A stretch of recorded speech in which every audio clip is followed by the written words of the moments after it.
हम एक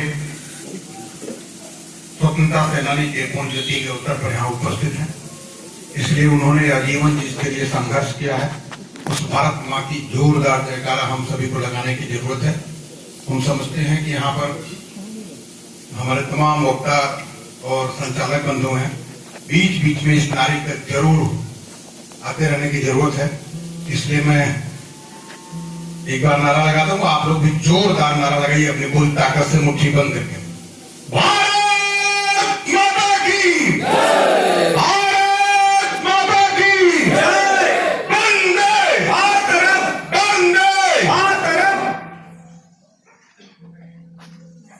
आज सबसे पहले हम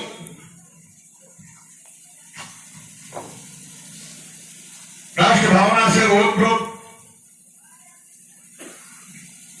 देश के लिए कुर्बानी देने वाले, अपने जवानी के तमाम वर्षों को दिल के शीशे में अंदर करने के बाद भी जिसके मन में देश प्रेम की भावना नहीं खत्म हुई, ऐसे राष्ट्र प्रेमी रणजीत सिंह उर्फ बाबा जी के चरणों में नमन करते हुए कार्यक्रम की अध्यक्षता कर रहे आदरणीय श्रीमान प्रकाश चंद्र श्रीवास्तव, जो खुद स्वतंत्रता सेनानी है, जिन्होंने स्वतंत्रता के लिए लड़ा है, यहाँ पर मैं उनको नमन करता हूं। हमारे बीच में हम सभी को मार्गदर्शन देने वाले, लगातार धर्म के प्रति, देश के प्रति और समाज के प्रति जागरूक करने वाले राजगुरु मठ के मठाधीश स्वामी अनंतानंद जी, मंच पर बैठे हुए हमारे छोटे भाई बहुत ओजस्वी प्रिय रमाकांत सिंह मंटू जी, पूर्व ब्लॉक प्रमुख, मंच पर बैठे हुए जिसका उद्बोधन भी आपने सुना है, जिला पंचायत के सदस्य श्री सुनील सिंह जी, नौजवानों के बीच में लगातार ऊर्जा और संघर्ष की आवाज बुलंद करने वाले गगन यादव जी, जिला पंचायत सदस्य, अभी जिनका उद्बोधन आपने सुना, ऐसे हमारे वकील श्री धर्मराज मौर्य जी, यहां उपस्थित मंच पर श्री प्रोफेसर आनंद दीपायन जी, हमारे सामने बैठे हुए भारतीय जनता पार्टी के मंडल अध्यक्ष विपिन पांडे जी, संचालन कर रहे बहुत ही कुशल संचालक शमीम नवानी जी, और सबसे पहले अधिक धन्यवाद मैं दूंगा श्री शरद जी को, जिन्होंने आजादी की मसाल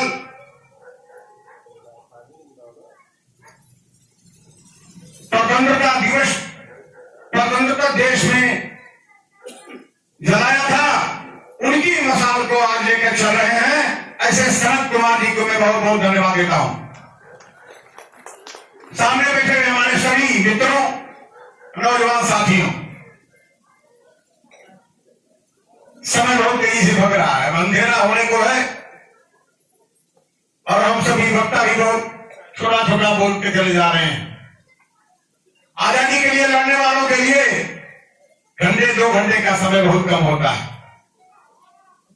हमें समय चाहिए पूरा दिन का, और कुछ करने के पहले ही मैं शरद जी से निवेदन करूंगा कि अगली बार इस आयोजन को अपने दरवाजे से हटकर बाहर कहीं बड़े स्थान पर आयोजित करिए, और यहाँ के सभी लोगों से निवेदन करता हूं कि आने वाले समय में हम सभी को परिश्रम करके इस महान आत्मा के आज के इस दिवस को ऐतिहासिक दिवस के रूप में मनाने की आवश्यकता है। मित्रों, आजादी के समय को इन दीवानों ने आजादी में लड़कर इस देश को स्वतंत्र कराया, लेकिन आने वाली पीढ़ी आजादी को भूलती चली जा रही है।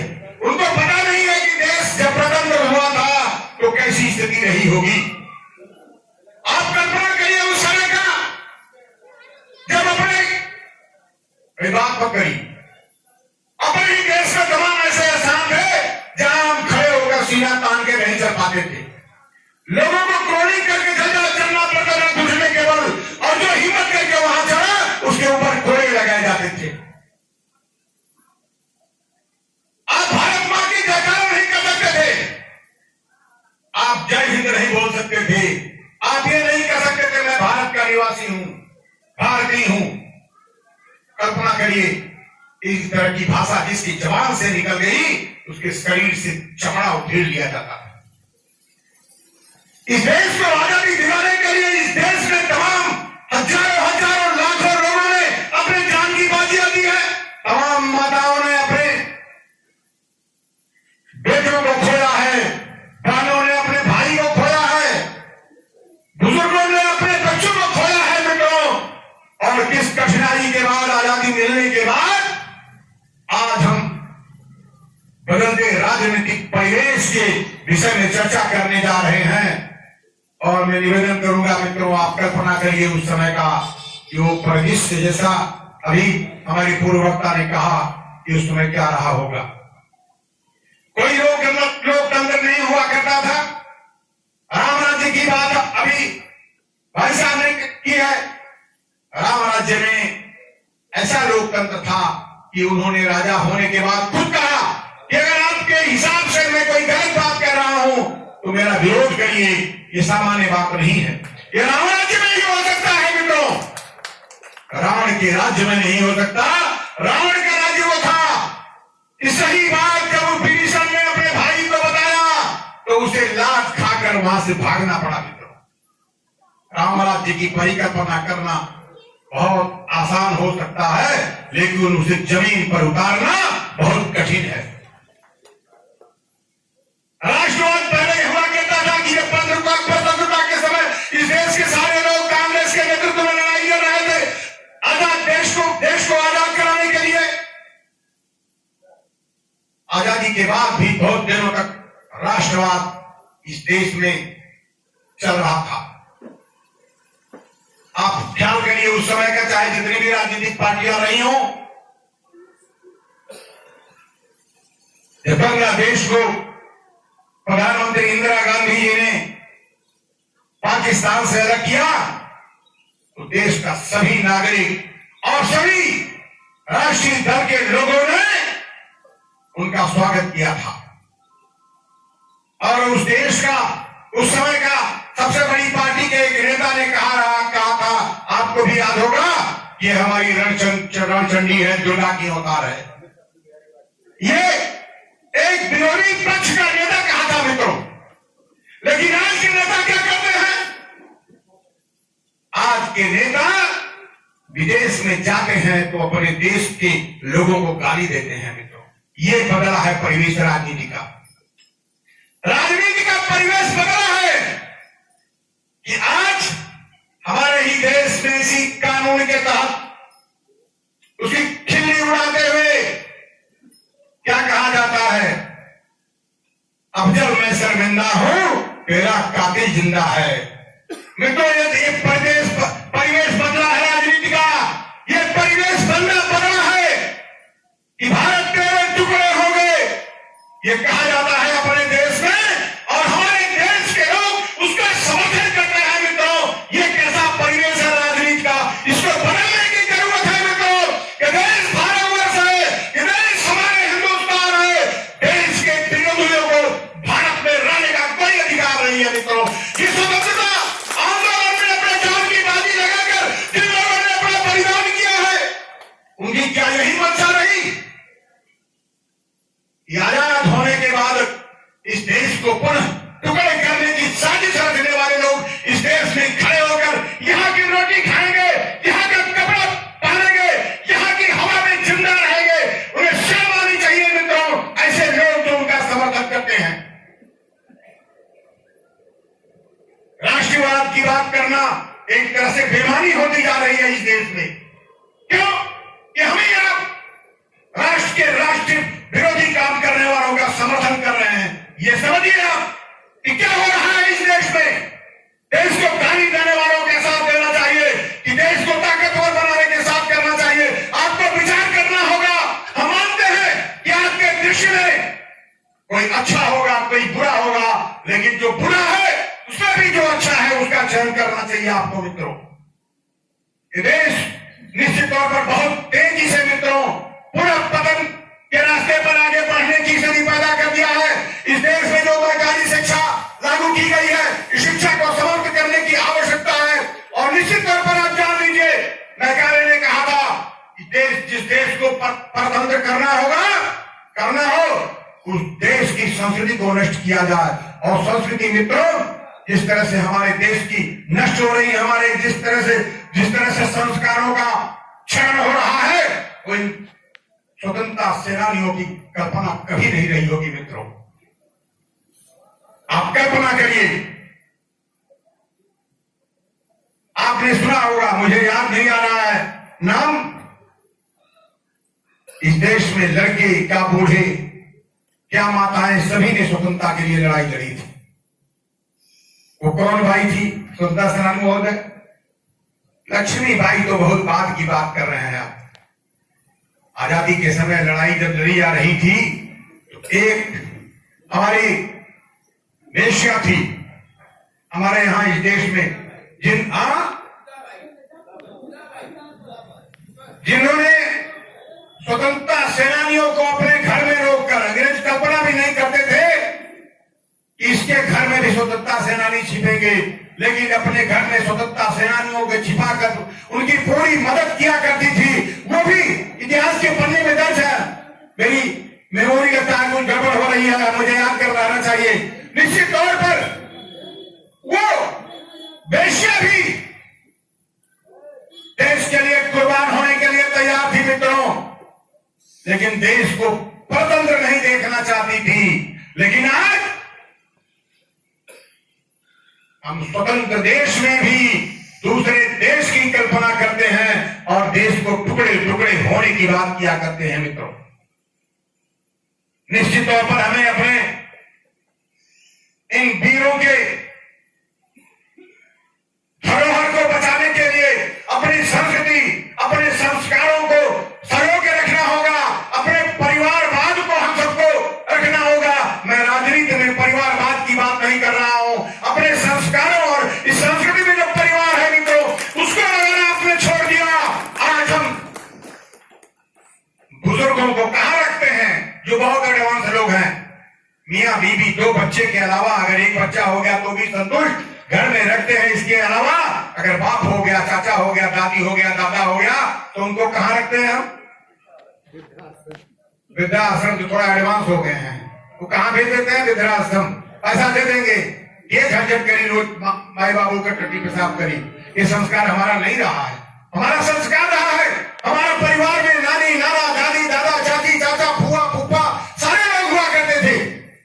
और आज हम दो, हमारे दो, हम दो रहिए, लेकिन आपके जो हैं उनको छोड़िए मत मित्रों। अपने संस्कारों को जीवित रखिए, अपने संस्कृति को बचाए रखिए। संस्कृति और संस्कार जब समाप्त हो जाएगा तो देश जिस स्वतंत्रता की लड़ाई लड़ा था इन लोगों ने, हमारा देश पुनः परतंत्र होगा। हजारों साल की गुलामी के बाद भी हमारा देश अगर बचा रहा है तो अपनी संस्कृति और संस्कारों की वजह से बचा है। इन महान लोगों की स्मृति दिवस को जब हम मनाते हैं, ऐसे आंगन में बैठकर छोटे से 25-50 लोगों के बीच में मना लेना हमारी बहादुरी नहीं होगी मित्रों। बड़ा कार्यक्रम करिए और बड़े सभी लोगों को बताइए। अपने बच्चों को लेकर जाने की इस कार्यक्रम में हम सबको जरूरत होती है। उनको जानकारी होनी चाहिए कि आजादी के समय लोगों ने किस तरह से यातनाएं झेली है। बच्चों को इतिहास के जो गलत सलग इतिहास रखा है उस इतिहास की नहीं बात कर रहा हूं। वीरों का जो इतिहास है, स्वतंत्रता सेनानियों का जो इतिहास है, उनको पढ़ाने की जरूरत है मित्रों। नहीं तो हमारे और आपके बच्चे हमें और आपको भी वृद्धाश्रम में भेज देंगे मित्रों। पढ़ाई बहुत कर रहे हैं हम, लेकिन जो हमारी घर की पढ़ाई है उसे हम छोड़ रहे हैं।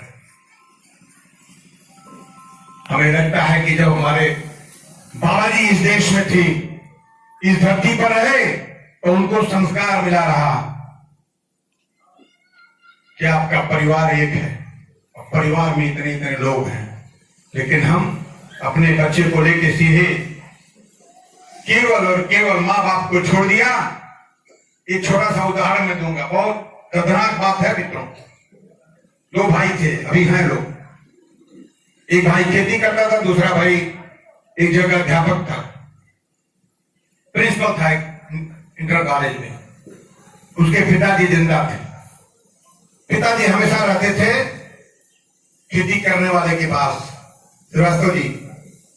8-10 दिन के लिए वो चले गए प्रिंसिपल साहब के पास। प्रिंसिपल साहब ने वो सारी संपत्ति उनकी अकेले अपने नाम से लिखवा ली। अभी हैं इस धरती पर। और जो खेती करने वाला आदमी है वो रो रहा है। हमारा ये संस्कार उनके समय में नहीं था। उनके समय तो ये संस्कार था कि वे अपने पुत्र को नहीं ख्याल करते थे, अपने भतीजे को और भाई को देखा करते थे। वो हमारा स्वतंत्रता सेनानियों को लड़ने का जो जज्बा पैदा करता था, उस संस्कार को हमको जीने की जरूरत है। परिवार में पुनः स्थापित करने की जरूरत है मित्रों। आज जिस स्वतंत्रता की बात हम सब लोग करते हैं मित्रों, आज की जो स्वतंत्रता है वो स्वतंत्रता केवल और केवल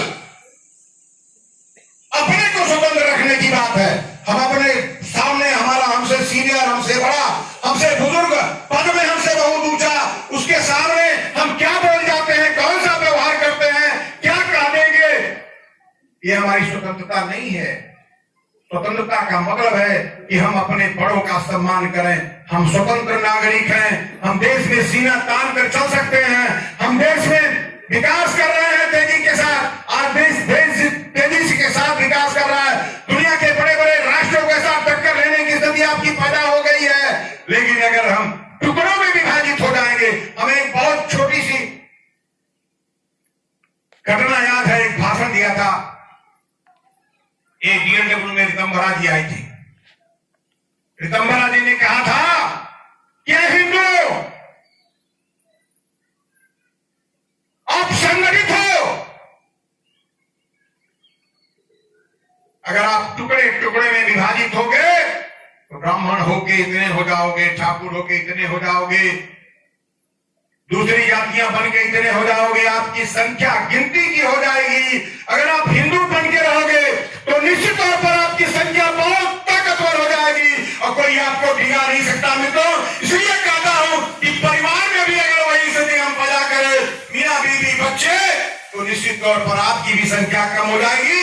और आपको जिस तरह से आपके गांव में, आपके समाज में, आपके अगल बगल लोग अकेले जान के आप उनके ऊपर अटैक करते हैं, उसी तरह के इस राष्ट्र में जब टुकड़ों में राजनीतिक बातें होने लगेगी, भाजपा है तो वो है, कांग्रेस है तो वो है, सपा है तो हम हैं, ये गलतफहमी है कि आने वाले जो दुश्मन हमारे हैं वो आपको मिला के आपके ऊपर अटैक दूसरे के ऊपर कर सकते हैं, लेकिन कल आपको भी जिंदा नहीं छोड़ेगी मित्रों। इसलिए इनके सपनों को साकार करने के लिए, इस देश को मजबूत करने के लिए, ताकतवर बनने के लिए राजनीतिक परिवेश की जो चर्चा हो रही है, निश्चित तौर पर इसकी चर्चा को आगे बढ़ाना चाहिए।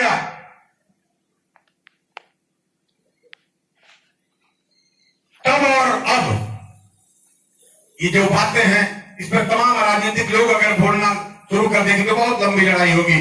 फिर भी मैं शॉर्ट में अपना जो ज्ञान है उसे कहना चाहता हूं कि जो उद्देश्य लेकर इन महापुरुषों ने लड़ाई लड़ी थी,